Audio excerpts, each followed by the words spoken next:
respetong ibinibigay sa kanya. Welcome back po muli sa aking channel. Kung first time po inyong manood, don't forget to click like and subscribe.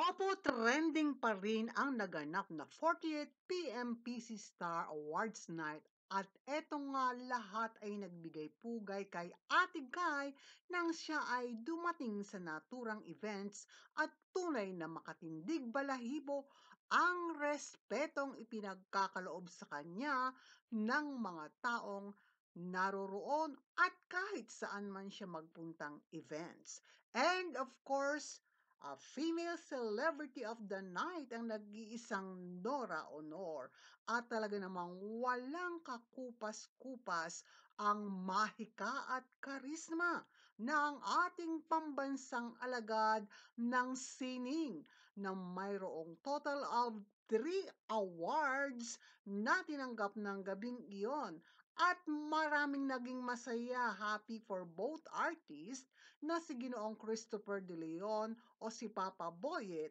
Nagkaroon sila ng kumusta na ito'y nakita naman po natin at mayroong nagbibigay kulay ng iba nang nagsalita na si Ginoong Christopher para sa kanyang speech, ngunit naintindihan nating lahat na si Ate Guy ay nangangailangang magpahinga rin naman.